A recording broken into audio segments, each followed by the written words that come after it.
शासक सारे युद्ध अपना प्रभुत्व बनाए रखने के लिए ही करते आए हैं, और यह प्रभुत्व हमेशा बना रहे इसके लिए उन्हें चाहिए राज्य, प्रजा, साहस और अधिकार। प्रभुत्व ही किसी भी शासन का एकमात्र आधार है। प्रभुत्व।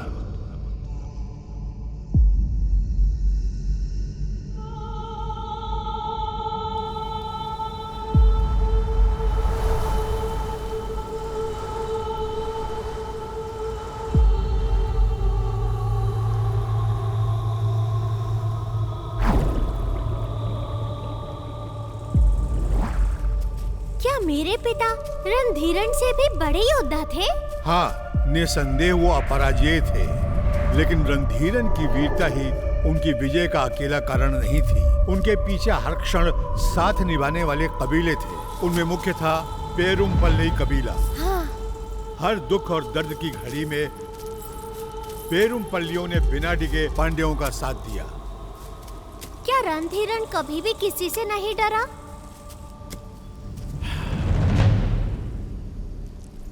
आओ तुम्हें एक कहानी सुनाता हूँ। दक्षिण भारत कभी भी शांति से नहीं रह पाया। रणधीरन के पिता अरिकेसरी के शासनकाल में चेरों, चोलों और पांड्यों के बीच युद्ध शुरू हो गया था। महीने बीत गए लेकिन वो युद्ध नहीं रुका। बार बार मुंह की खाने के बाद भी चेरों की सेना पलटवार करती रही। समय बीतता गया और युद्ध चलता ही रहा। वृद्धावस्था के कारण अरिकेसरी के लिए अब महल में रहना ही उचित विकल्प था। रणधीरन ने पांड्या सेना का नेतृत्व अपने हाथ में ले लिया। चेरों को लगा कि पांड्यों को परास्त करने का यही उचित अवसर है। उन्होंने चोलों से सहायता मांगी। वो चोल, कुंग, कर्नाटका, 6 वैली कबीले और 10 छोटे कबीले एक साथ मिलकर पांड्यों के विरुद्ध खड़े हो गए। हमारा इनर कबीला भी उन्हीं कबीलों में से एक था। ये सुन के ऐसा लग रहा होगा कि इसके बाद पांड्यों का नाम ही इतिहास के पन्नों से मिट गया होगा, लेकिन पांड्यों का नेतृत्व कर रहे थे रणधीरन। उस दिन दक्षिण भारत की समस्त भूमि रक्त रंजित शवों से पटी थी। यहाँ तक कि वहाँ की हवाओं में भी निष्प्राण शरीरों से बहता हुआ रक्त महक रहा था। रणधीरन ने पराजित हुए चेरों को दासों के रूप में अरब भेज दिया। चोल भी हार के पश्चात भागकर जंगलों में छिप गए। पांड्यों ने दक्षिण भारत का नियंत्रण अपने हाथ में ले लिया और चोलों के महल को अपनी उत्तरी साम्राज्य का हिस्सा बना लिया। रणधीरन चोलों के राज सिंहासन पर विराजमान हो गए और शासन करने लगे। बड़े बड़े साम्राज्यों के युद्धों में सम्मिलित होने वाले छोटे कबीले नष्ट हो जाते थे, और जो किसी तरह बच निकलते थे वो या तो बंजारे बन जाते थे या फिर शरणार्थी। बहुत सारे वैली कबीलों ने युद्ध में अपनी स्वतंत्रता खो दी, न जाने कहां लुप्त हो गए। हमारे कबीले को बंजर प्रदेशों की ओर भागना पड़ा। हम अनाज नहीं उगा सके और पोषण के अभाव में दुर्बल हो गए। कभी लोहे के हथियार बनाने वाले आज पत्थरों से शिकार करने पर विवश हो गए।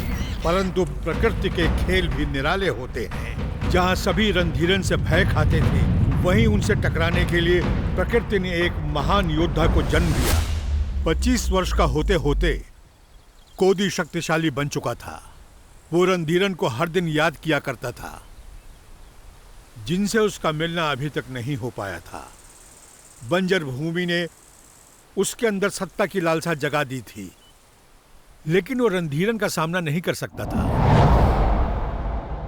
15 वर्ष पहले उसका सामना रणधीरन से हुआ था। कोदी की लालसा ने एक दिन चोलों के गुप्त निवास का पता ढूंढ ही लिया, जिस पर वर्षों से पांड्यों की दृष्टि भी नहीं पड़ सकी थी। एक बार फिर अनगिनत निर्दोषों की बलि चढ़ाने वाली थी। कोदी की लालसा एक बार फिर दक्षिण भारत को रक्त से लाल करने वाली थी। चोलों का गुप्त निवास। तुम यहाँ तक कैसे पहुँचे? सैकड़ों रणों के शूरवीर को नमन। क्या चाहते हो? पांड्यों से चोलों का साम्राज्य पुनः प्राप्त करना। चोलों की सहायता के लिए ईनर पूरी तरह से तैयार है। लेकिन चोल तैयार नहीं है। पांड्यों के विरुद्ध चेरों के युद्ध में चोल साम्राज्य ध्वस्त हो चुका है। अब हमारी अंतिम आशा है 4 वर्षीय चोल राजकुमार नालम, उनकी सुरक्षा हमारे लिए सर्व प्रमुख है। अगले 15 वर्ष तक शेर अपनी मान में ही रहेगा। हम सब वापस प्राप्त कर सकते हैं। इसमें तुम्हारा क्या लाभ होगा? मेरे कबीले की स्वतंत्रता। 1 वर्ष के भीतर ईनर चोलों को उनका महल सौंप देंगे। बदले में ईनरों का एक अलग राज्य होगा और चोल उसे मान्यता देंगे। हमें कर वसूली से मुक्त कर दिया जाएगा। एक बार फिर हमारी भूमि पे हमारा अधिकार होगा। प्रयास प्रशंसनीय है, परंतु एक छोटी सी टुकड़ी पांड्यों को पराजित नहीं कर सकती। बूंद बूंद से सागर बनता है। महल को अपने अधिकार में लेते ही हमें 20,000 चोल सैनिकों की आवश्यकता होगी। मुझे चोलों का झंडा फहराने की अनुमति चाहिए। 1 वर्ष के भीतर साम्राज्य हमारा होगा। जाओ, वार करो। एक छोटी सी टुकड़ी पांड्यों को पराजित नहीं कर सकती।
इंद्रों की निवास भूमि।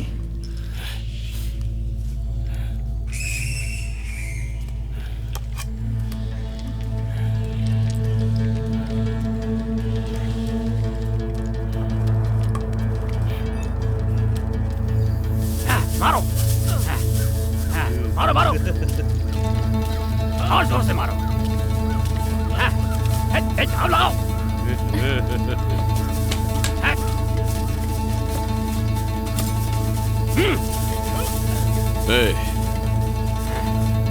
मुझसे लड़के दिखा, भूल जा कि मैं सरदार हूं।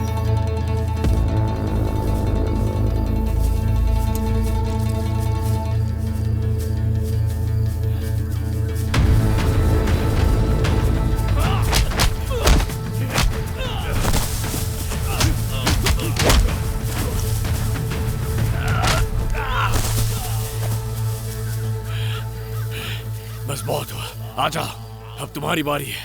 जीत को माथे पर चिपका घर जा। असली वीर ऐसा नहीं कहता। मुझसे युद्ध करो, आओ।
सरदार होने की धौंस मत जमाना। मैं हार गया, तुमने मुझे हरा दिया।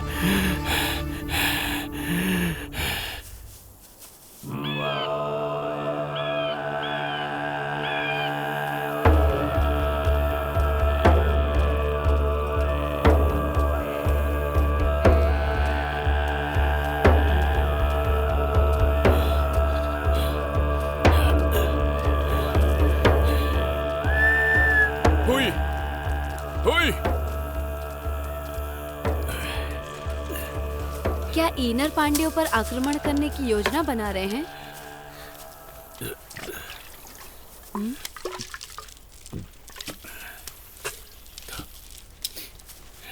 तुम उत्तर क्यों नहीं दे रहे हो?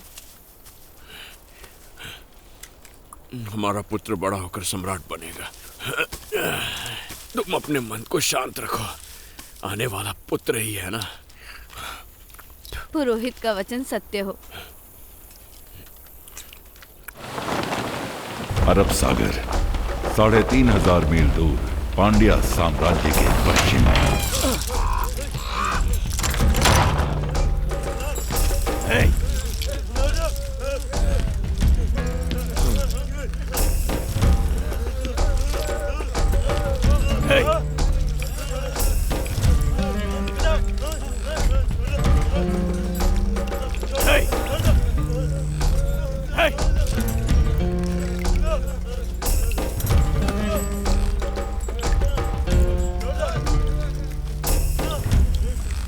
पच्चीस वर्षों के बाद अपनी मातृभूमि लौट रहे हो ना? क्यों, तुम तो मुझे प्रसन्न नहीं दिख रहे।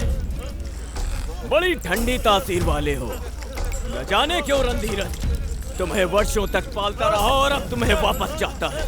तुम्हारा मस्तिष्क काम कर रहा है क्या? तुम्हें आखिर अपने जीवन का मोह क्यों है? ईश्वर तुम्हें शीघ्र मुक्ति दे, अन्यथा वो कार्य मुझे करना पड़ेगा।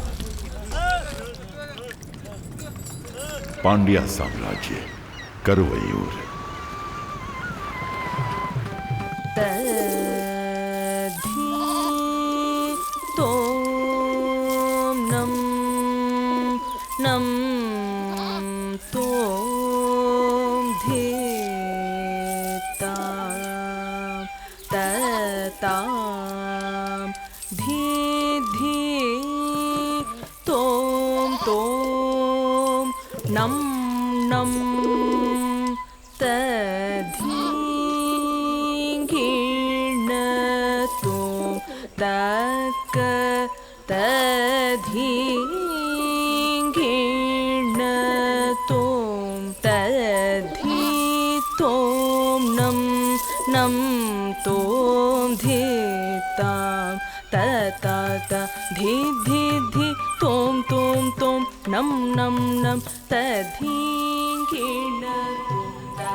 काम यौवन बनाए रखता है।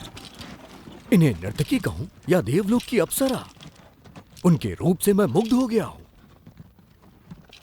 इतनी सुंदर रूप सी मेरे इतने समीप हैं, इनका रसपान कब कराओगे मुझे? रसपान अब आसान नहीं रहा मान्यवर। मंदिर के नियम अब कठोर हो चुके हैं। साथ ही उसकी मुखिया प्रमुख इसके लिए तैयार नहीं होंगे। मुखिया? पहले मुखिया ने ही 3 बार पूरी रात्रि हमारा मनोरंजन किया है। वो पुरानी बात थी, आजकल नियम कड़े हो गए हैं। ये असंभव है। तो फिर उन्हें मेरे कक्ष में भेजो, उन्हें मैं मुंह मांगा मूल्य दूंगा। उसके बाद उन्हें चोलों के मंदिर भेज दूंगा। सम्राट की आज्ञा लेनी होगी। अभी यहाँ सब कुछ हम ही तो हैं। मैं आज्ञा का प्रबंध कर लूंगा, बस तुम उन्हें तैयार कर लो।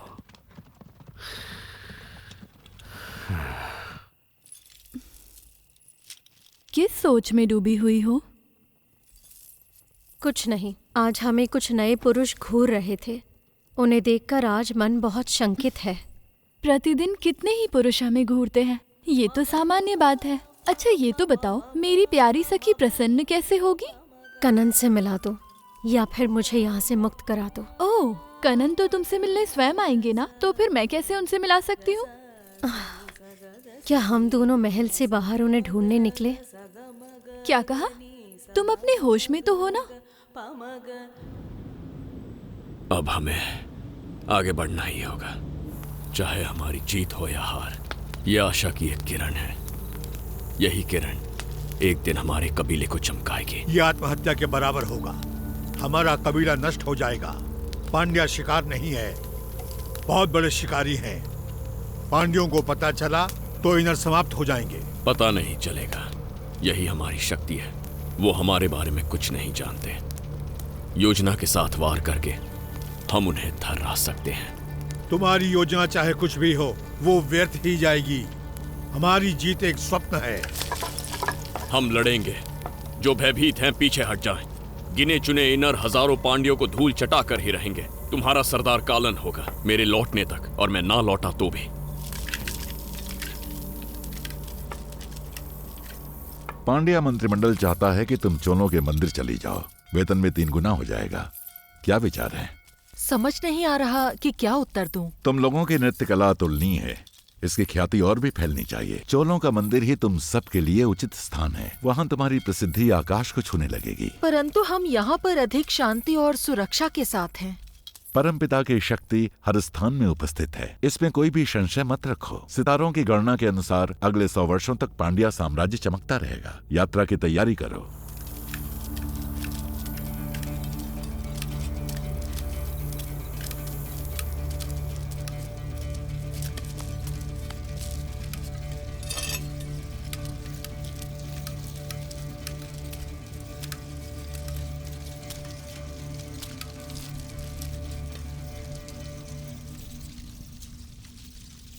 आपके मन को समझता हूं। घात लगाकर बैठे सभी जानवर एक जैसे होते हैं। एक निर्भीक आक्रमण ही शेर को लोमड़ी से अलग करता है। आप डर के छिप गए और बंजारे का जीवन जीते रहे। मैंने भी वही सीखा। हम अनाज क्यों नहीं उगा पाते? हमारी भूमि कहाँ है? मेरा पुत्र मुझसे ये प्रश्न नहीं पूछेगा। वो शिकारी बंजारा नहीं बनेगा। मैं आपके बिना नहीं जाऊंगा। हमारी सेना को आपकी आवश्यकता है। आप ही उनकी शक्ति है। मैं सच कह रहा हूं। आपको मेरा साथ देना ही होगा, मेरे होने वाले पुत्र के लिए।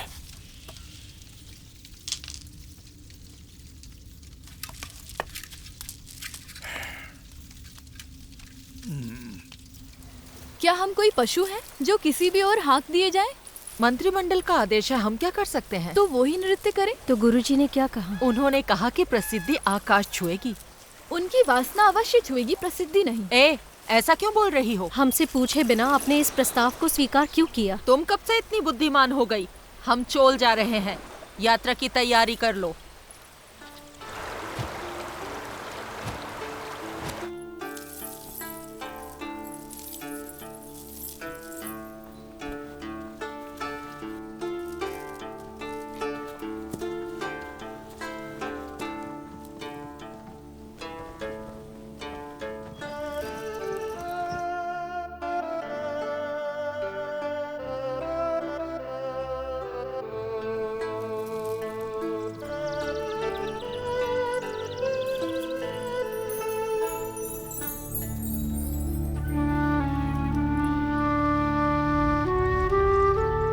पांड्या साम्राज्य की राजकुमारी सूर्णी पिछले सोमवार किसी दुष्ट शक्ति का शिकार होकर वो अस्वस्थ हो गई हैं। उनके स्वास्थ्य लाभ के लिए लोग अपनी ओर से भेंट दे सकते हैं। कन्याओं के पिता उन्हें मंदिर को भेंट कर सकते हैं और प्रसाद में 100 स्वर्ण मुद्राएं प्राप्त कर सकते हैं।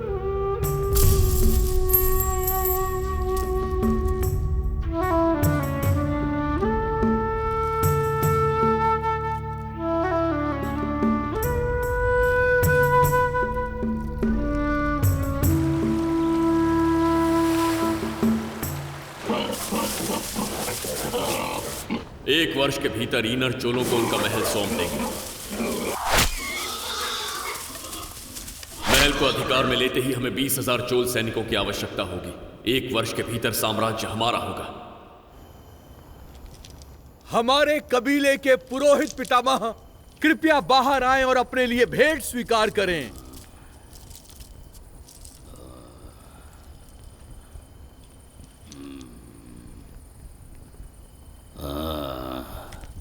क्या बात है? ईनरों ने लड़ने का निर्णय किया है। हमें देवी का आशीर्वाद चाहिए।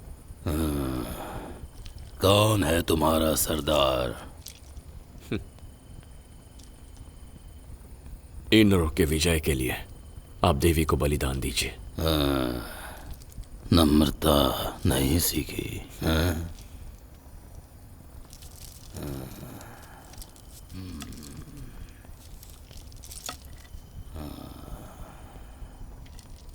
ईनरों की विजय के लिए आप देवी को बलिदान देकर प्रसन्न करने की कृपा करें। जाओ, जाकर परसों की तैयारी करो।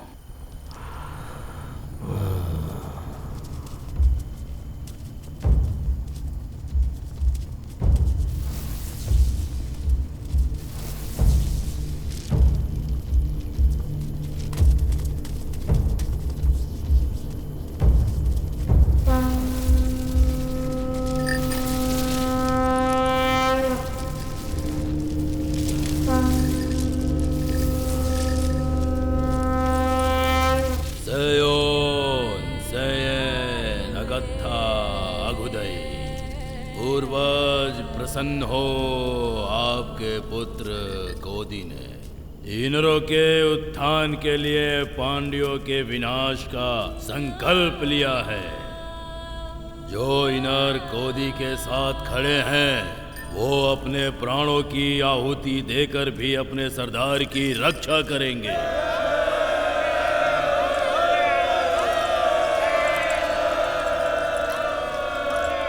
काल चक्र की एक रात्रि ईश्वर ने क्रोधित होकर आकाश चीरती तीव्र विद्युत से आघात किया। उसकी अग्नि ने धरती का कण कण जला डाला। विशाल अग्नि ने राख के ढेर लगा दिए और राख के बड़े बड़े बादलों ने सूरज को ही ढक लिया। वर्षों तक अंधेरा फैला रहा।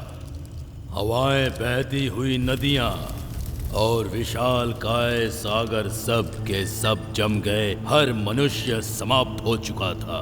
मृत्यु को आंख दिखा के जीवित रहे हम लोग। क्रुद्ध ईश्वर ने कहा, अगर तुम लोग अभी भी जीवित हो तो समुद्र और ये धरती जिसकी तुम पूजा करते हो वो तुम्हें निगल जाए।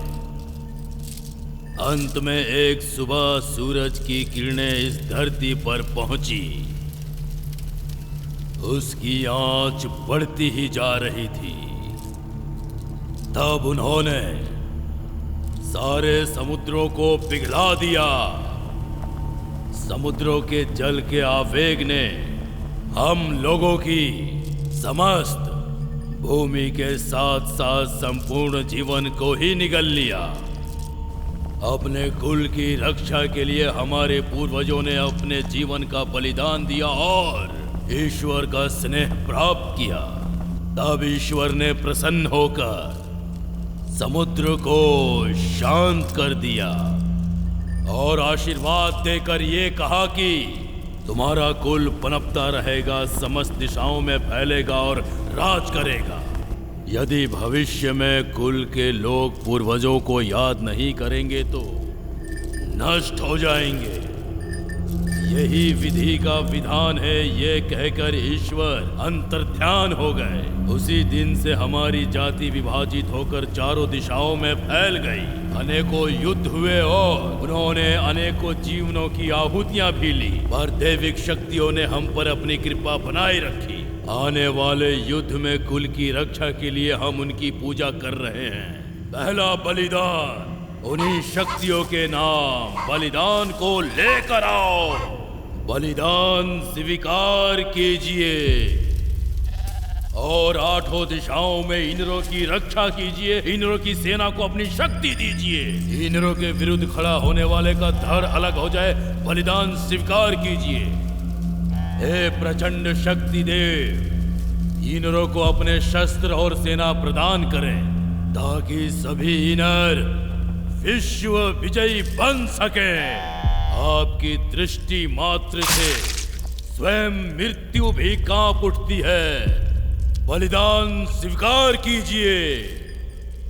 अब वो दिन दूर नहीं है जब हम सब इनरों का राज इस पूरे संसार पर होगा।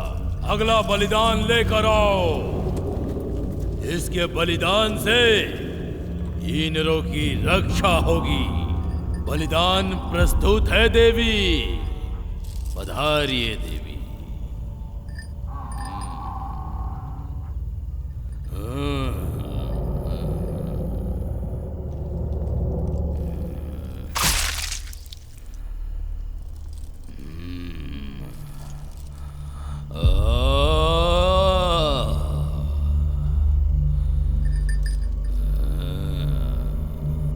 अगले बलिदान को लेकर आओ। हमारे द्वारा ये बलिदान हमारे इनरों की रक्षा करेगा। रक्षा करना देवी, रक्षा करना।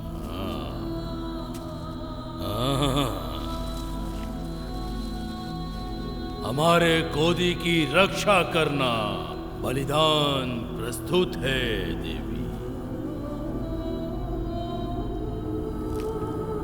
बलिदान की शुद्धि करो।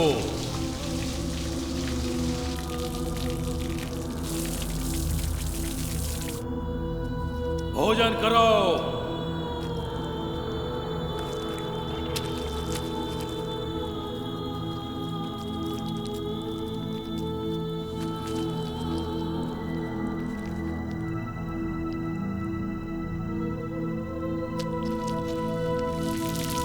इनरों का सरदार आगे आए और अपना अपना शस्त्र देवी को अर्पित करें। प्रार्थना, पीछे हट जाओ।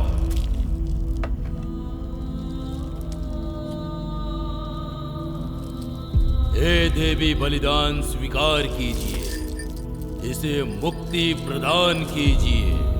ये एक योद्धा है और इसके शरीर में वीर योद्धाओं का रक्त बह रहा है। इसे मुक्ति प्रदान कीजिए। ईनरों की विजय हो। बलिदान स्वीकार कर भोग लगाइए। गोदी की रक्षा कीजिए। बलिदान स्वीकार कीजिए और भोग लगाइए।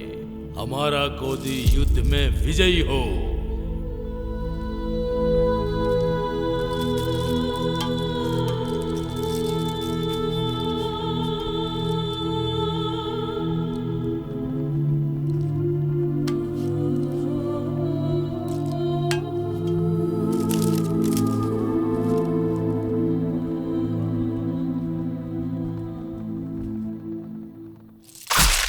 दो रातों में हम लोग चोलों की प्रजा में घुल मिल जाएंगे और उसके पश्चात अगला दल अंदर घुसेगा। 10 दिनों में 10 योद्धा घुसपैठ करेंगे, पर हम सभी को कभी भी बड़े गुटों में नहीं रहना है।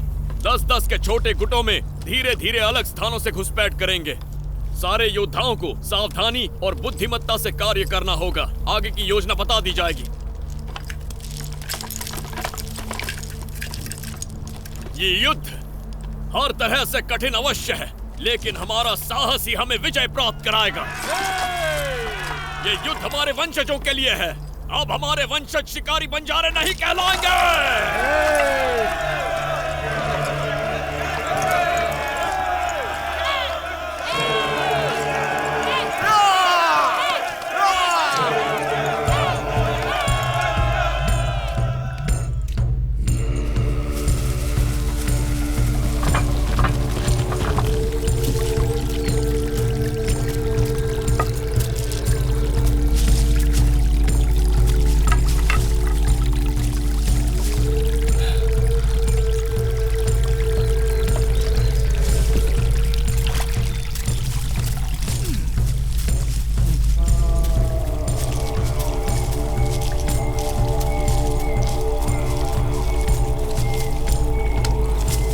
क्या तुम्हें उससे डर नहीं लगता?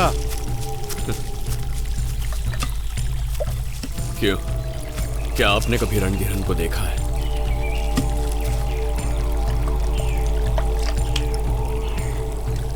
इसका उत्तर तो चेरा सैनिकों के पास ही मिल सकता है। उस दिन चेराओं चोलों के युद्ध में भयभीत चेरा सैनिक भारी संख्या में पश्चिम दिशा की ओर भाग रहे थे। सबकी जीवा पर एक ही नाम था। रणधीरन राख से लथपथ काल बनकर नाच रहा था। स्मरण रहे, रणधीरन को मारने का तुम्हें एक ही अवसर मिलेगा। अगर चूक गए तो तुम्हारा अंत निश्चित है। अंत निश्चित ही है। क्या रणधीरन का शरीर लोहे का बना है? यही मानो। ऐसी कोई तलवार नहीं बनी है जो उसका सीना चीर सके।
हमारा साम्राज्य दीर्घ काल से आपकी प्रतीक्षा में था।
सुनो, ये कौन बैठा है? अच्छा, वो चेरा के कोई ब्राह्मण है। ब्राह्मण है? प्रणाम किया क्या? नहीं किया। मूर्ख, ईश्वर तक पहुंचने के लिए सभी ब्राह्मणों का सम्मान करना चाहिए। जाओ, उनके लिए जलपान का प्रबंध करो। जी। ईश्वर देता अब तो है जागी, आशा कई नई मेरे इस दिल में, पता ना हमें क्यों पग धरती पे पड़े हैं नृत्य मगन हो। प्रणाम स्वीकार करें ब्राह्मण श्रेष्ठ, कैसे हैं आप? प्रणाम, मैं ठीक हूँ। नैनों ने भी देखा तेरा ही सपना, मन मेरा तड़पे। ब्राह्मण शरीर पर ये स्वभाव कैसा? शरीर भी क्षत्रियों जैसा है। वैसे आप कौन से ब्राह्मण हैं? चेरा का ब्राह्मण, महान परशुराम का वंशज। ओह, अति उत्तम। आप नृत्य का आनंद लीजिए, मैं अभी आता हूँ।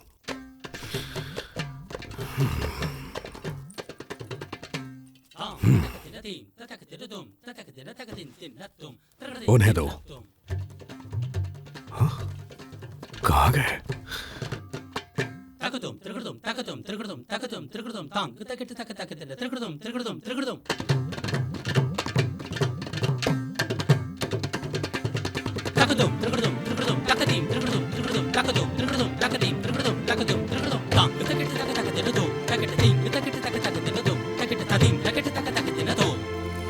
रणधीरन कहाँ रहता है अभी पता नहीं चल पाया। उसका नाम लेने से भी लोग भय खाते हैं। वो मानव नहीं, काल है। योद्धाओं ने घुसपैठ कर ली है। हमें शस्त्रों के साथ तैयार रहना होगा। शस्त्र आ रहे हैं, चिंता की कोई बात नहीं है। सूचना भेजी जा चुकी है।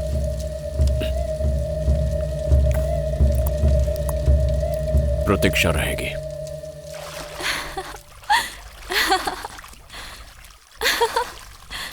प्रतीत होता है युद्ध छिड़ने वाला है। ऐसा कुछ नहीं होने वाला। नृत्य के मध्य में एक गुप्तचर आया था। रंग रूप से तो वो उत्तर का लग रहा था। पल्लवों की सहायता लेकर चेरा पुनः आक्रमण करने वाले हैं। व्यर्थ प्रलाप मत करो। किसी का किसी से भी युद्ध हो जाए, हमारा नृत्य कहाँ रुकने वाला है। युद्ध तो होकर रहेगा। कनन आएंगे और तुम्हें अपने साथ ले जाएंगे।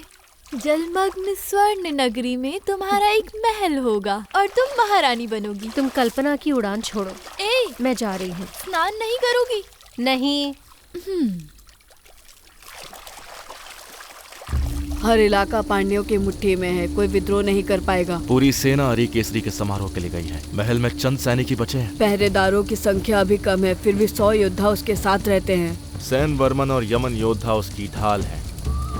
उल्लू प्रकाश में मार खाता है। कहीं कोई स्थान तो अवश्य होगा जहां रणधीरन मात खाएगा।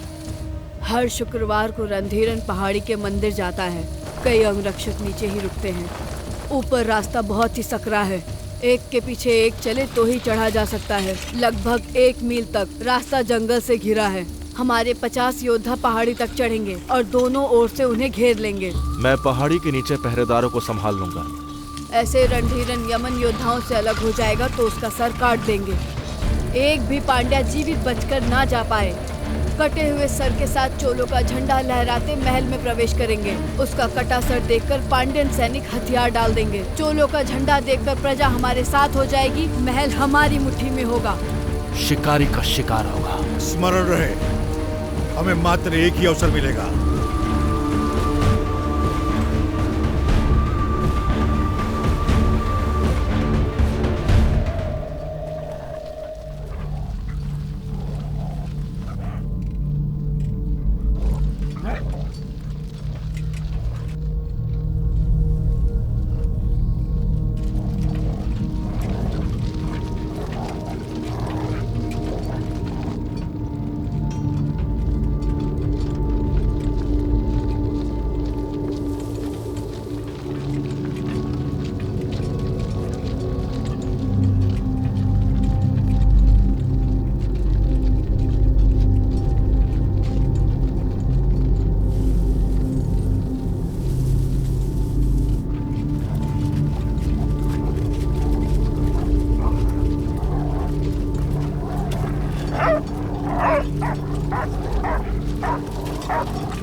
कौन है ये लोग? पता नहीं, अचानक आक्रमण हुआ है। सम्राट को सुरक्षित करो।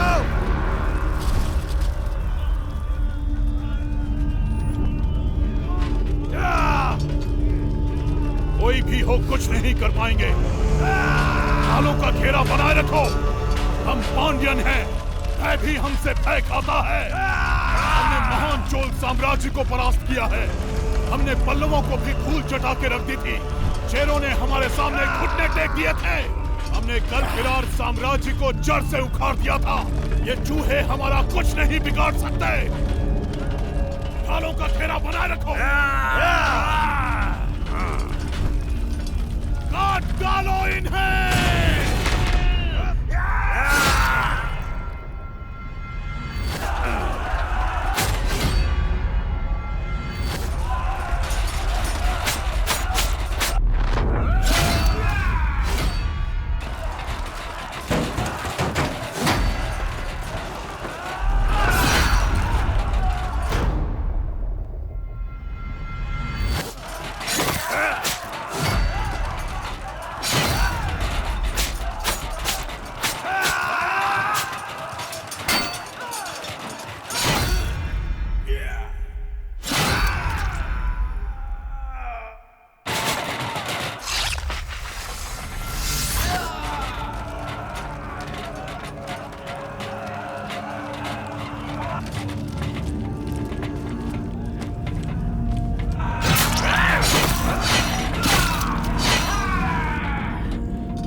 अभी और कोई बचा है? पिटारा अभी खुलना शेष है।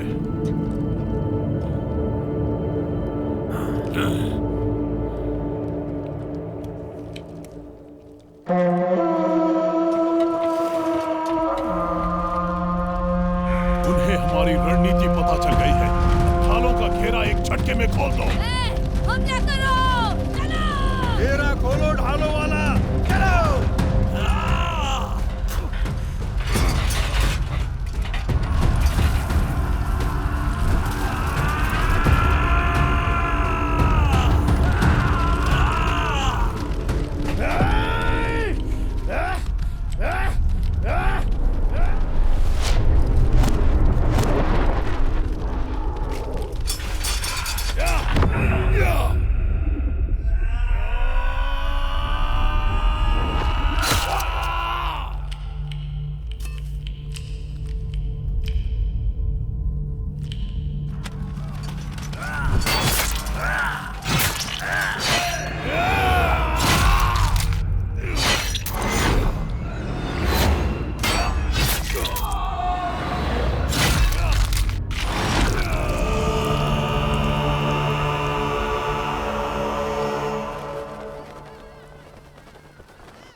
की सहायता करो।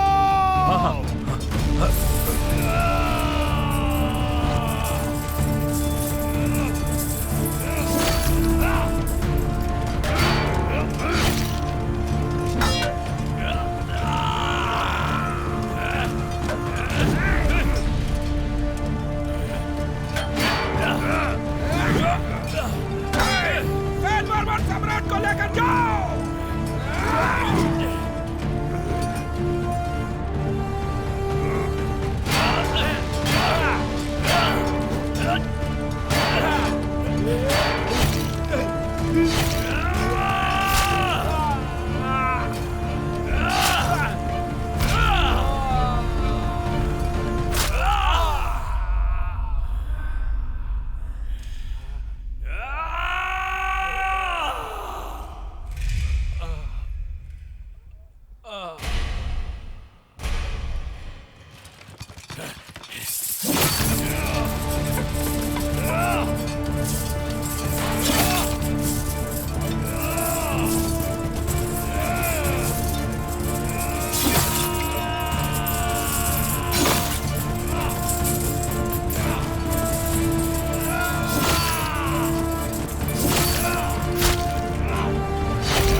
जाइए सम्राट, मैं संभाल लूंगा।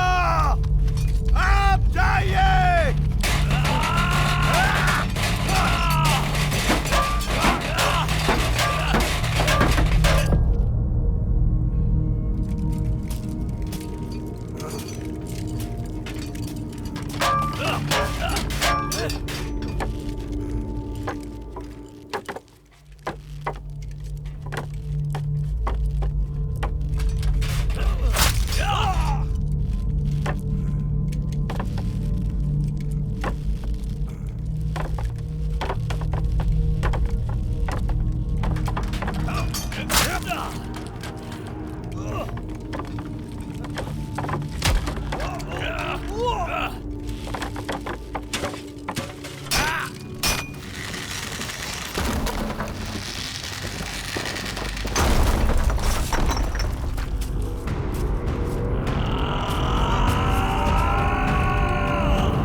अभी महल से कितनी दूर हैं? बस पहुंचने वाले हैं। सम्राट भी अभी तक मंदिर से वापस नहीं लौटे हैं। अवश्य ही कुछ अनिष्ट हुआ है।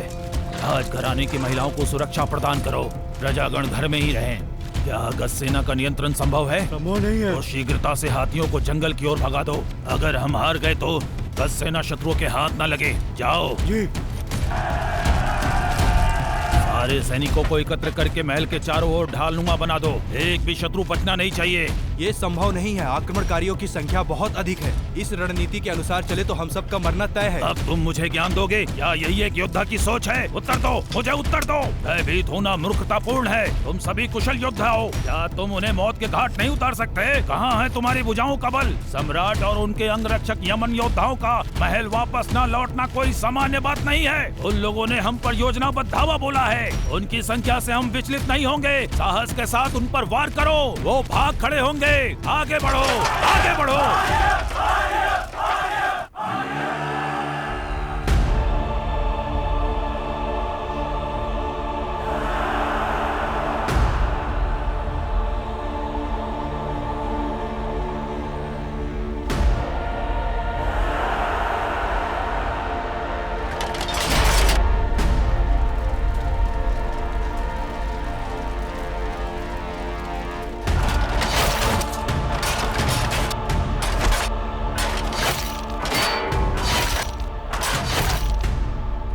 पांड्यन युद्ध में हार रहे हैं। कुछ ही समय में महल शत्रुओं के अधिकार में होगा।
चोलों और सेनाध्यक्षों को संदेश भेजो। सैन्य बलों का समय पर पहुंचना अति आवश्यक है। भेज दिया है। तुड़ी हमारी सेना लेकर आएगा। लोगों से कहो कि 3 दिनों तक अपने घर में बंद रहे। जो ना माने उन्हें जान से मार दो। आत्मसमर्पण करने वाले पांड्यों का वध कर दो। सारी दासियों को अपने अधिकार में ले लो। चोल राजघराने की और पांड्या राजघराने की स्त्रियों को मत छूना। ये लोग कौन है? मंदिर बंद कर दिए गए हैं। नृत्यांगनाएं और ब्राह्मण आपसे मिलना चाहते हैं।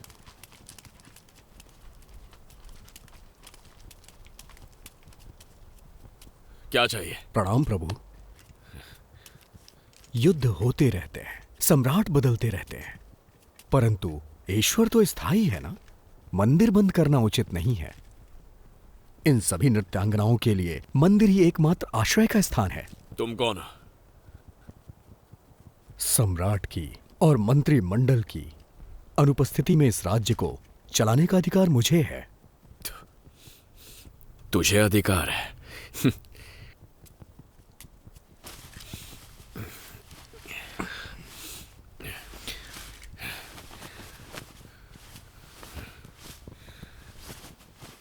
किस राज्य से हो तुम लोग?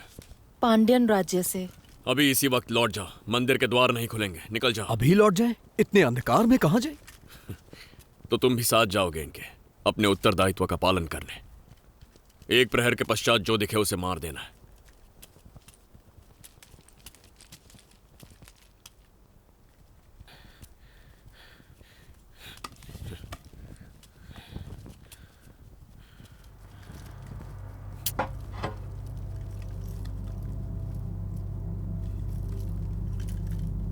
सुनो, ये मेरे साथ रहेगी। ये देवदासियां हैं। इनका विवाह ईश्वर के साथ हो चुका है। ये किसी और के साथ नहीं रह सकती।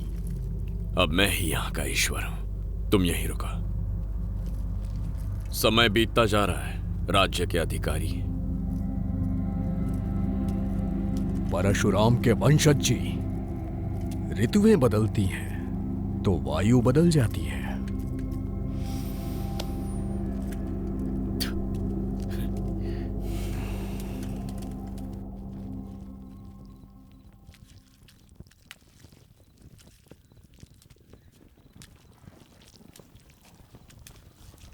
तुड़े, हमने चोलों को संदेश भेज दिया, लेकिन चोलों की सेना पहुंचने में समय अवश्य लगेगा।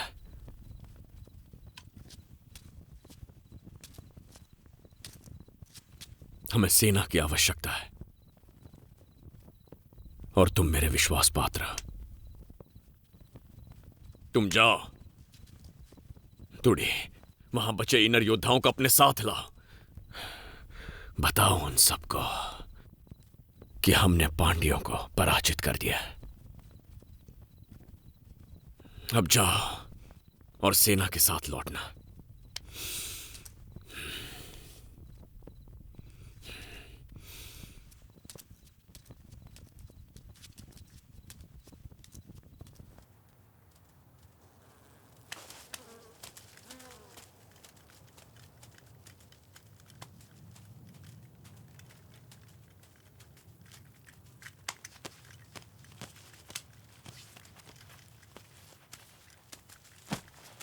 इतने ही शव वापस मिल सके हैं। कौन है वो? इतना ही पता चला कि कोई इनर कबीला है। क्या उनकी संख्या का कोई अनुमान मिला है? 10-100 से ज्यादा नहीं होंगे वो। हमारे कितने योद्धा जीवित बचे हैं? चोलों का झंडा लेकर वो महल में घुसे। राज्य के लोग उन्हें चोलों की सेना समझकर उनके साथ मिल गए। हमारे अधिकांश योद्धा मारे गए हैं राजन, और जो किसी तरह बच गए उनका कुछ भी कर पाना असंभव था। 3 लाख सैनिकों की विशाल शक्तिशाली सेना, जिसने 300 वर्ष पुराने कल्पिरार साम्राज्य को नष्ट किया। योद्धा जिन्होंने चेरों और तुंडइयों को धूल चटा दी थी। एक छोटे कबीले वाले और उसकी सेना ने अगर मुझे चुनौती देने का साहस किया है तो निसंदेह वो एक वीर है। उसे वीर गति प्रदान करना मेरा कर्तव्य है। राज्य की सीमा पर दृष्टि बनाए रखो। साम्राज्य उनके हाथ में आने से पहले उन्हें समाप्त करेंगे। हम दोबारा सेनाएं एकत्रित करेंगे। 1 माह के भीतर इनरों का अंत होगा। युद्ध अब शुरू हुआ है। मैं आ रहा हूं।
पेरुमपल्लियों की निवास भूमि।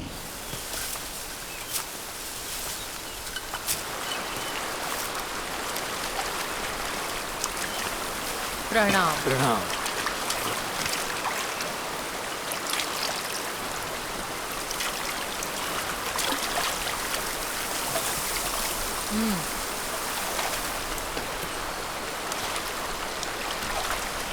सूचना मिली है कि इनरों ने चोलों के महल पर अधिकार कर लिया है। बंजारों को राजपाट का स्वाद कब से लग गया?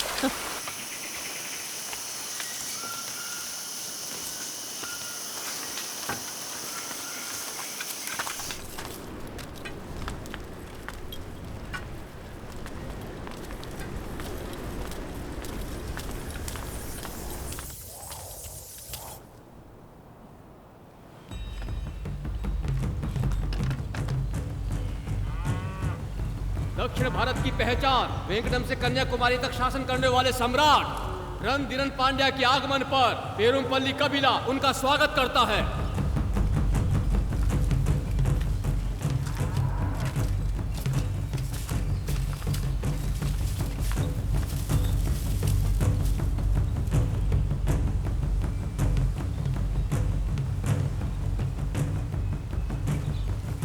चलिए।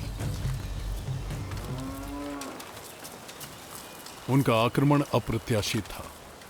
लोमड़ी के शिकार के लिए शेर की कोई आवश्यकता नहीं है, इसीलिए राजधानी से सेना बुलाने के लिए पेरुमपल्ली की सहायता चाहिए।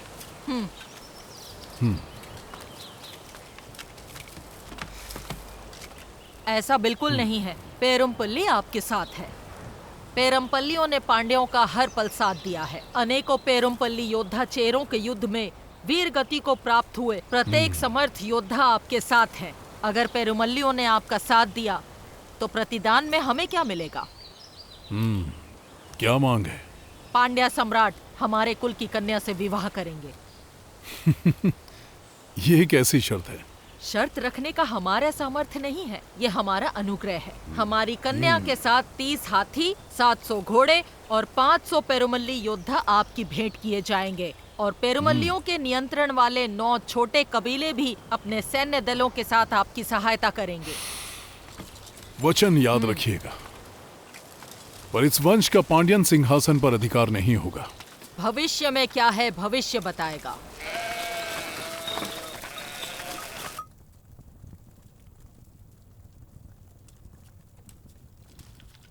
चोलों का कोई उत्तर आया नहीं। कुछ दिन और प्रतीक्षा करेंगे। रणधीरन पेरुमपल्लियों से मिल गया है, हमें शीघ्रता करनी होगी। तूड़ी हमारे लोगों के पास पहुंच गया होगा। तुम अभी चोलों के बारे में क्या कह रहे थे? रणधीरन पेरुमपल्लियों से मिल गया है, हमें शीघ्रता करनी होगी।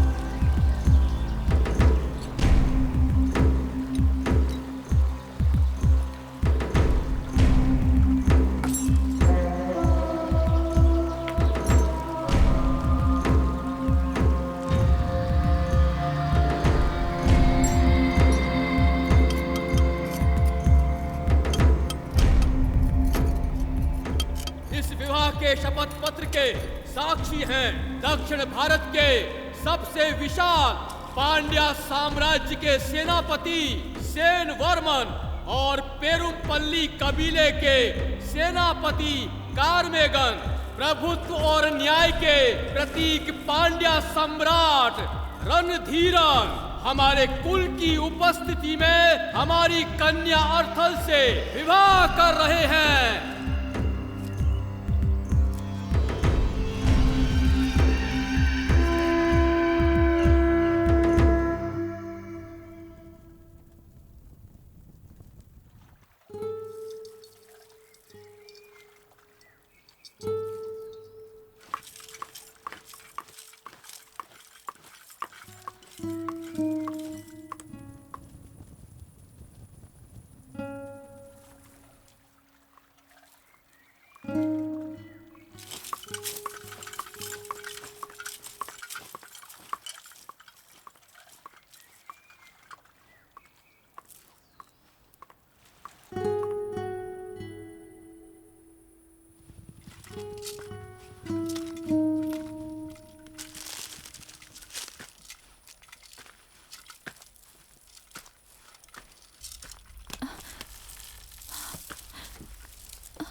क्या मैं कोई वस्तु हूँ जो किसी के अनुग्रह के प्रतिदान में आपको सौंप दी गई है? किंचित ये सत्य है, ये राजनीति है।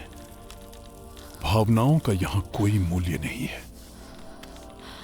जहाँ शक्ति और प्रभुत्व का वर्चस्व हो, वहाँ एक तुच्छ नारी का कोई महत्व नहीं है। क्या आपके हृदय में मेरे लिए प्रेम है? मेरा तुम पर अधिकार है। युद्ध के घावों को प्रेम से नहीं सहलाया जा सकता। सबकी लालसा शक्ति है। मेरा तुमसे विवाह तुम्हारे कबीले को शक्ति देगा। एक शक्तिशाली कबीला तुम्हारी सरदार का प्रभुत्व बनाए रखेगा। केवल प्रभुत्व ही इस प्रतिदान का आधार है।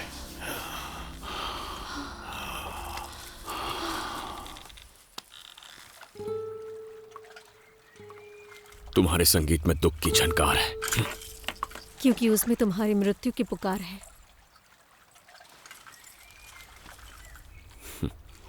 श्रृंगार और संगीत से उत्तेजना प्रदान होनी चाहिए, मृत्यु नहीं।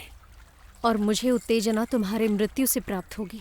पुरुषों की वासना तृप्ति के लिए स्त्रियों का बलिदान कब तक लिया जाएगा? न जाने तुमने कितने निर्दोषों के प्राण लिए हैं। क्या करें, पुरुषों की वासनाएं शांत नहीं होती। कभी सत्ता की, कभी संपत्ति की, कभी स्त्री की। वो संसार की हर वस्तु पर प्रभुत्व चाहते हैं। बड़े स्वप्न के परिपूर्ण होने के मार्ग में छोटे जीवों की बलि चढ़ी जाती है। मेरी, पांड्या की, चेरा की, चोल की या किसी और की। हमारे रंग रूप भले ही अलग हो, पर हमारी वासना एक है। पुरुषों का अन्याय ईश्वर को अवतार लेने में विवश करेगा। स्मरण रहे, जैसे ही मेरा संगीत रुका, मृत्यु तुम्हारी प्रतीक्षा कर रही होगी। मैं भी प्रतीक्षा करूंगा और मेरी वासना तुम्हारे संगीत को हरा देगी।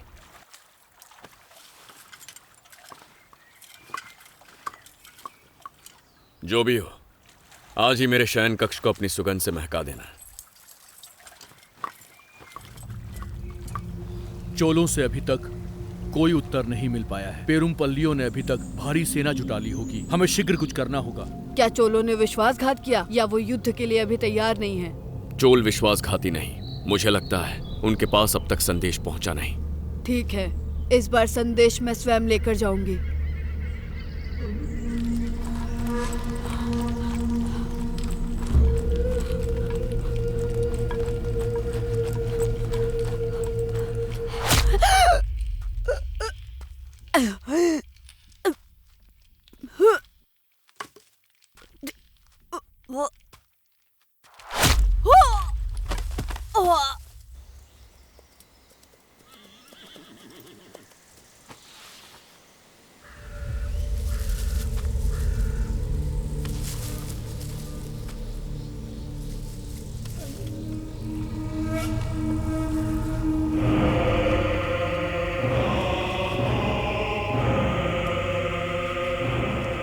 पेरुमपल्ली हमेशा से हमें अचंभित करते आए हैं।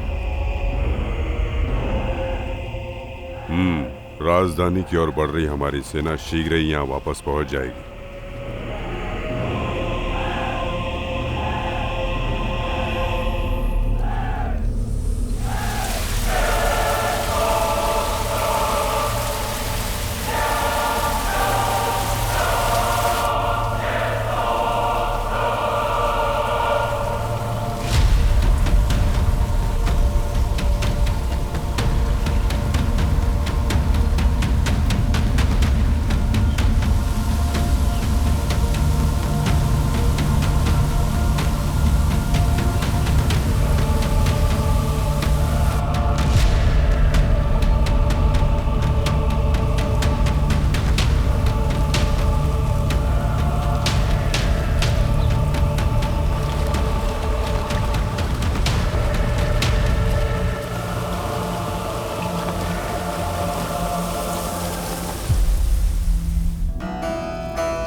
स्मरण रहे, जैसे ही मेरा संगीत रुकेगा, मृत्यु तुम्हारी प्रतीक्षा कर रही होगी।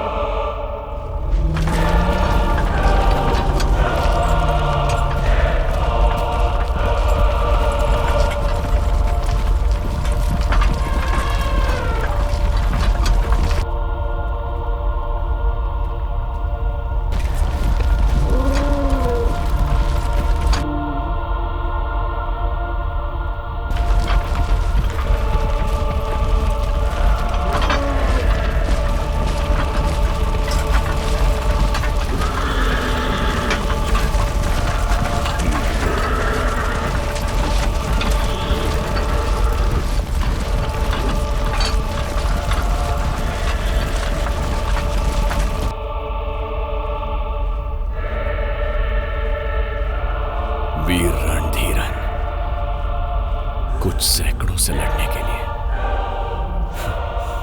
असंख्य सैनिकों को लाया है।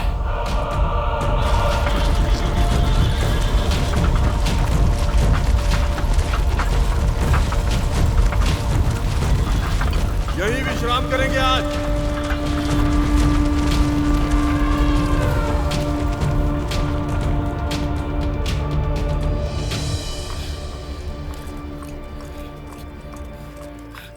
घबराओ मत, जब तक हम महल के अंदर हैं, पांड्या कुछ नहीं बिगाड़ पाएंगे। चोलों तक संदेश पहुंच गया होगा, वो अब आते ही होंगे। मुझे नहीं लगता कि चोल आएंगे। चाहे कोई आए या ना आए, तूड़ी हमारे योद्धाओं के साथ आएगा। भयभीत मत हो, जाके इनरों का उत्साह बढ़ाओ, चाहे स्त्रियों से सही। मैं रास्ता ढूंढ लूंगा, हार मत मानना।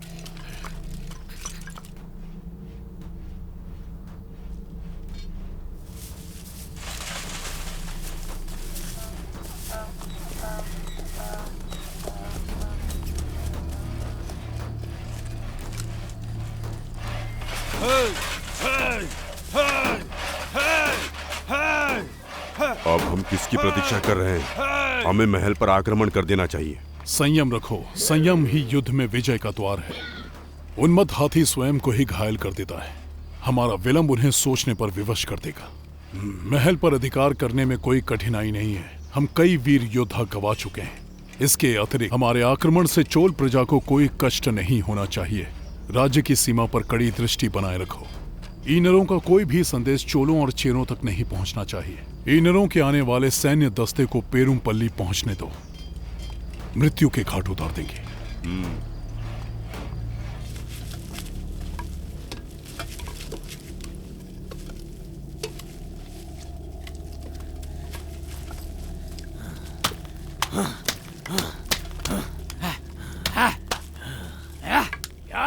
ये विक्षेप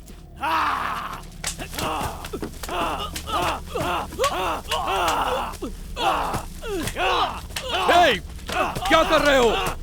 रुक जाओ। चुप, शांत हो जाओ। शांत हो जाओ। शांत हो जाओ। हमारा शत्रु बाहर खड़ा है, स्वयं को संभालो। चोल पहुंचने वाले हैं, सब ठीक हो जाएगा। कोई नहीं पहुंचने वाला। चेरा युद्ध में कोई भी नहीं बचा है, एक भी चोल जीवित नहीं है। कोदी ने कोई स्वप्न देखा होगा, तूड़ी हमारी सेना के साथ भी आ जाए तो हम पांड्यों से नहीं बच पाएंगे। कोदी हमारा सरदार नहीं है, अपनी लालसा के लिए उसने हमारे साथ छल किया है। देखो उसे, हमारा साथ त्याग के भोग विलास में डूबा हुआ है।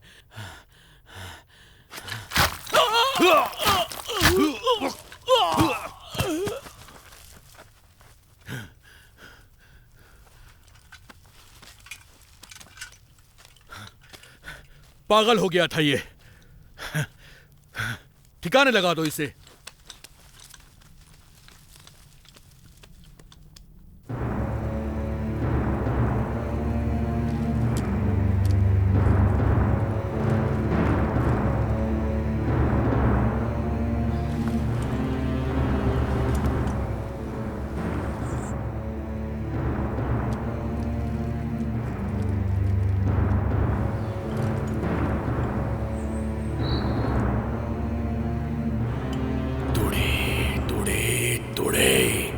सेना लेकर आओ।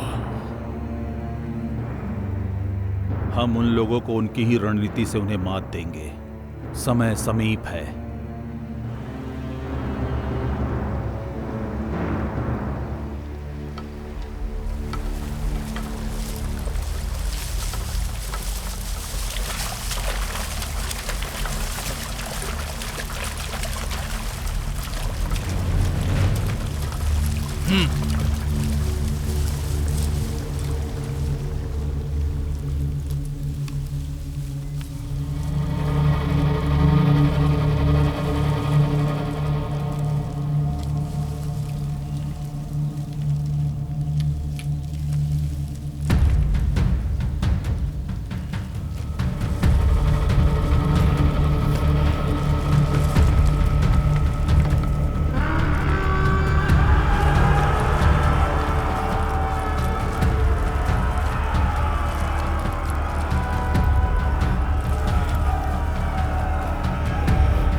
हमारी सेना की मनोदशा कैसी है? भोजन और औषधियां प्रचुर मात्रा में उपलब्ध रहें।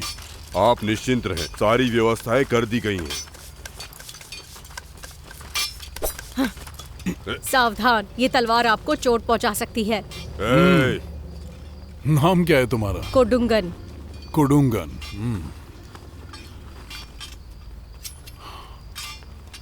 रणधीरन का पुरस्कार तुम्हारी वीरता के लिए।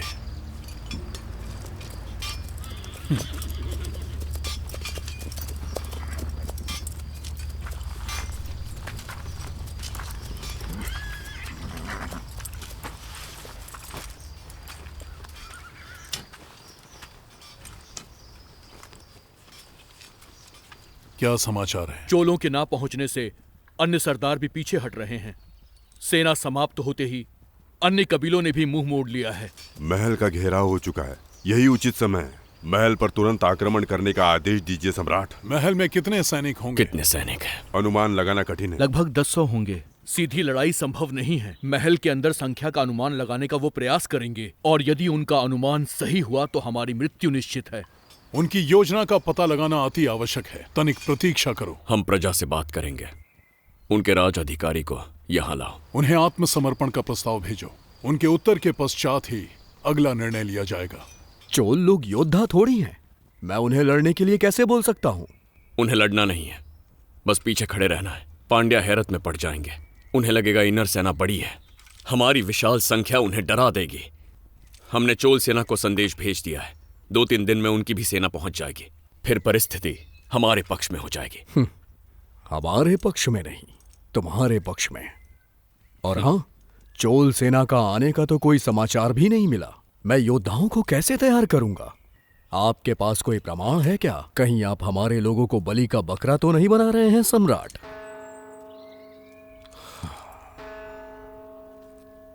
जाओ। जब ऋतुएं बदलती हैं तो वायु वेग भी बदलता है। परशुराम के वंशज, प्रणाम।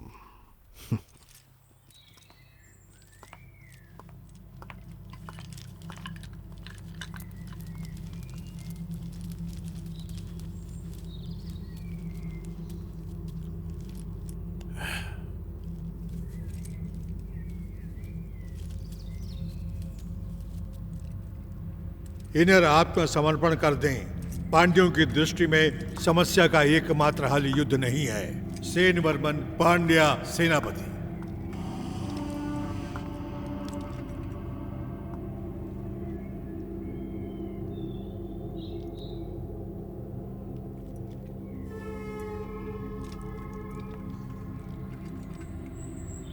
हमारा कबीला नष्ट हो जाएगा। यही किरण एक दिन हमारे कबीले को चमकाएगी। हमारा पुत्र बड़ा होकर सम्राट बनेगा। उन्हें उत्तर भिजवा दो।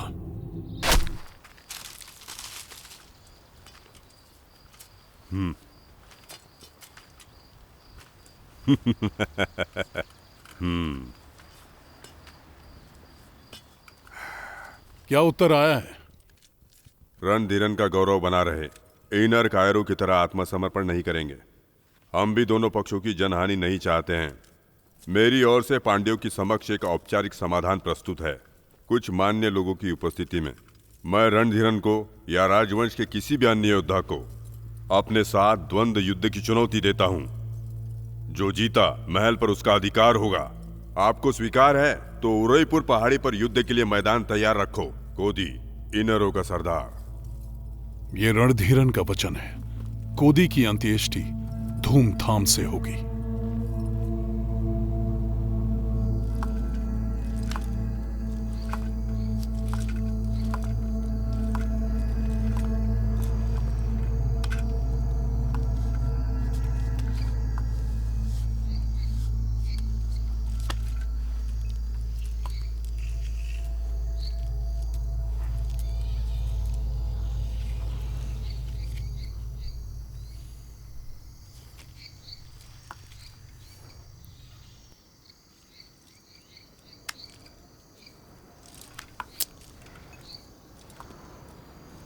मैं अकेला जाऊंगा, आप यहीं रुकेंगे। हमारे कबीले को आपकी आवश्यकता है। मुझे कुछ हुआ तो बिना विलंब किए चोलों की तरफ भाग जाइए।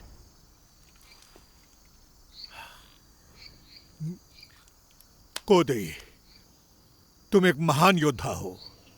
तुम्हारा पिता होने पर मुझे गर्व है। कुछ दिनों के लिए ही सही, तुमने एक सम्राट का ऐश्वर्य जी कर दिखाया है। समय के शिलालेखों पर रणधीरन का नाम तुम्हारे बिना नहीं लिखा जाएगा।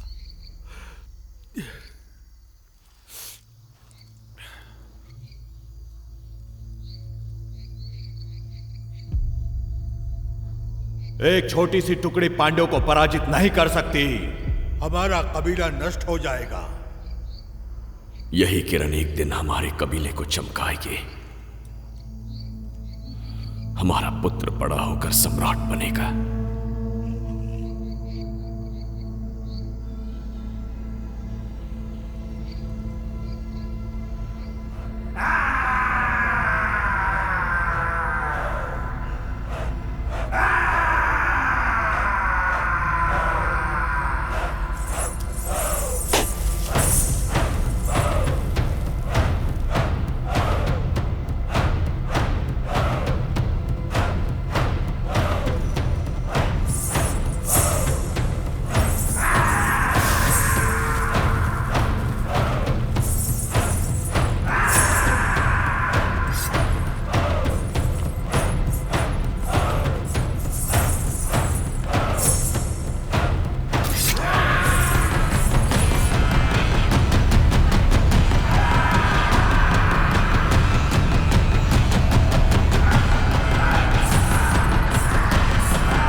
क्या रणधीरन का शरीर लोहे का बना है? यही मानो।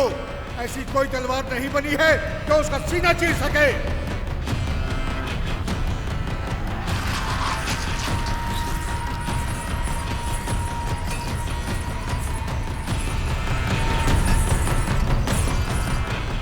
युद्ध अब शुरू हुआ है।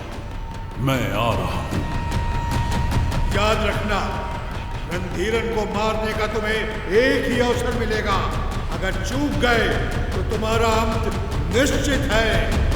धरती और आकाश की उपस्थिति में, मनुष्यों, देवों और दानवों की उपस्थिति में, विशेषकर सर्वोपरि ईश्वर की उपस्थिति में, पांड्य सम्राट रणधीरन और ईनर कबीले के सरदार कोदी अपने पक्षों का प्रतिनिधित्व करते हुए मृत्यु के इस रण में द्वंद्व युद्ध करेंगे। यही नीति का न्याय, नीति का संग्राम, नीति की विजय और नीति का विधान होगा। हमारे पूर्वजों उडक्को, नीडन, चेरलादन और पेरू विरर किल्ली के पद चिन्हों पर चलते हुए ये वीर योद्धा यश की प्राप्ति करेंगे। शपथ के लिए तैयार हो जाओ। धरती और आकाश की उपस्थिति में, मनुष्य, देवों और दानवों की उपस्थिति में, सर्वोपरि ईश्वर की उपस्थिति में, ये एक द्वंद्व युद्ध है। इस युद्ध के बीच में कोई भी योद्धाओं की सहायता नहीं करेगा। इस बात की शपथ लो। ये द्वंद्व युद्ध किसी एक योद्धा के मृत्यु तक चलता रहेगा, या जब तक कि एक योद्धा हार ना मान ले। मृत्यु प्राप्त योद्धा को स्वर्ग में स्थान मिलेगा और उसका अंतिम संस्कार सम्मान से किया जाएगा। हारा हुआ पक्ष विजेता के सामने आत्मसमर्पण करेगा। द्वंद्व युद्ध शुरू किया जाए।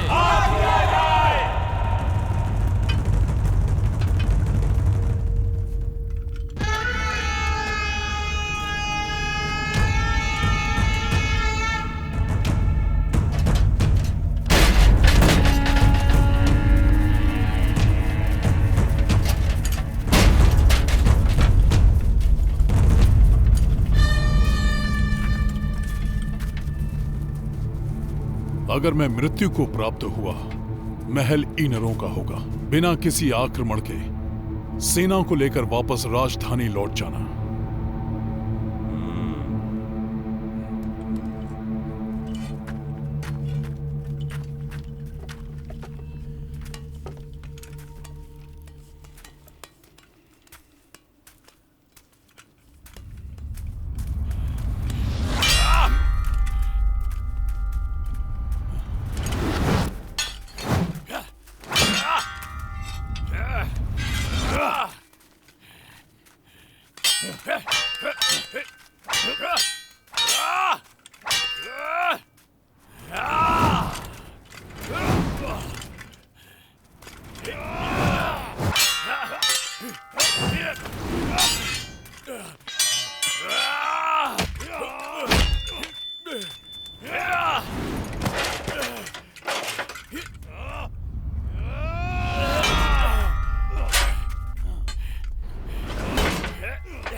नहीं हो। तुम रणधीरन कभी नहीं बन सकते।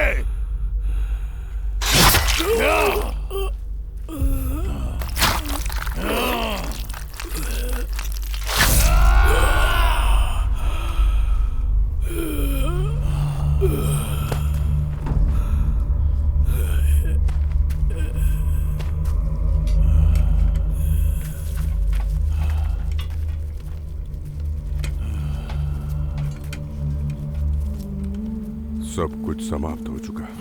कुछ समाप्त नहीं हुआ। समापन कभी नहीं होता। हाँ, समापन कभी नहीं होता। कोदी ने उस रणभूमि में एक चमत्कार किया। वो रणधीरन के शरीर को चीरने वाली तलवार बना। कोदी के शरीर को जला दो। इसके शरीर का एक कण भी नहीं बचना चाहिए। कोदी के जलते शरीर की गर्मी को कौन सहन कर सकता था? कोदी का साहस कभी किसी और को ना उकसा पाए। कोदी के शरीर की राख को बीज बनकर हर दिशा में बिखरने से कौन रोक सकता था? पिताजी! इनर कबीले का संपूर्ण अस्तित्व ही समाप्त कर दो। उन पर रत्ती भर भी दया मत करना। उनके सारे जीवित बचे लोगों का वध कर दो।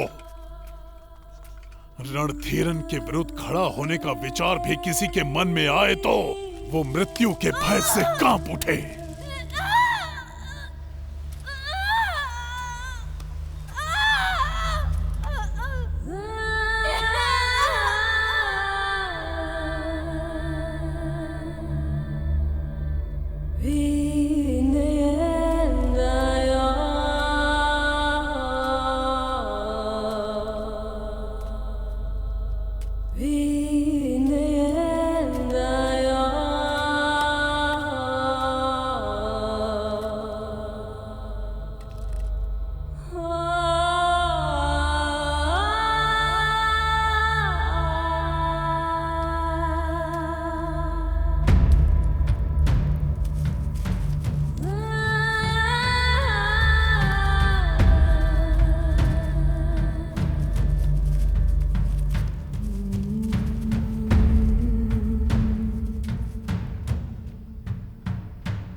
पुरुषों की वासना तृप्ति के लिए स्त्रियों का बलिदान कब तक लिया जाएगा?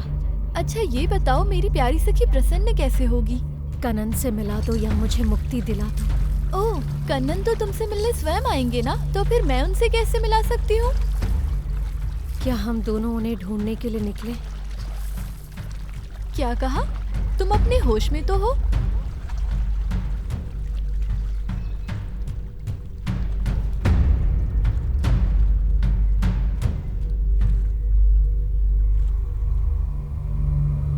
बताइए ना कि रणधीरन कभी किसी से डरा कि नहीं? रणधीरन ही नहीं, सारे राजा प्रभुत्व खोने से डरते हैं। सारी महिमा प्रभुत्व की ही है, राजाओं और राज्यों की नहीं। शासक सारे युद्ध पर अपना प्रभुत्व बनाए रखने के लिए ही करते आए हैं, और ये प्रभुत्व हमेशा बना रहे इसके लिए उन्हें चाहिए राज्य, प्रजा, साहस और अधिकार। हाँ? चलो चलते हैं। अच्छा आप ये बताइए, उस देवदासी की मृत्यु क्यों हुई और दूसरी देवदासियों के साथ क्या हुआ? एक ही दिन में समाप्त होने वाली कहानी नहीं है। सच तो ये है कि कहानी अभी शुरू हुई है। कैसे उस देवदासी की मृत्यु ने संपूर्ण दक्षिण को सहरा दिया। क्या दूसरी देवदासियां अपने राज्य पहुंच सकी? तुम हमारे पास कैसे आए? रणधीरन को अपने प्राण देकर भी बचाने वाले यवनों और पांड्यों का क्या रिश्ता था? और अब इन सब के परे साम्राज्यों की लड़ाई तो अब शुरू होने वाली थी। कोदी की मृत्यु तो बस एक शुरुआत थी।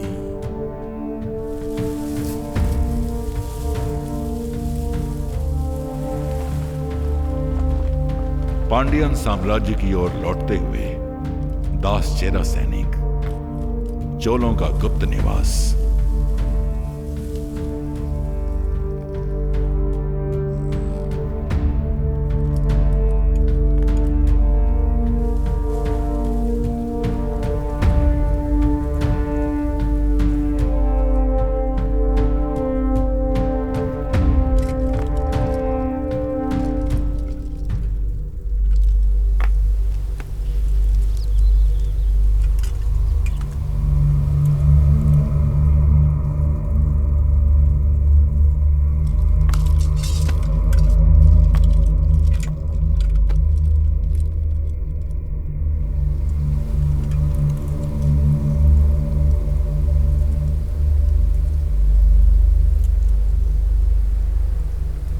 सेना तैयार करो।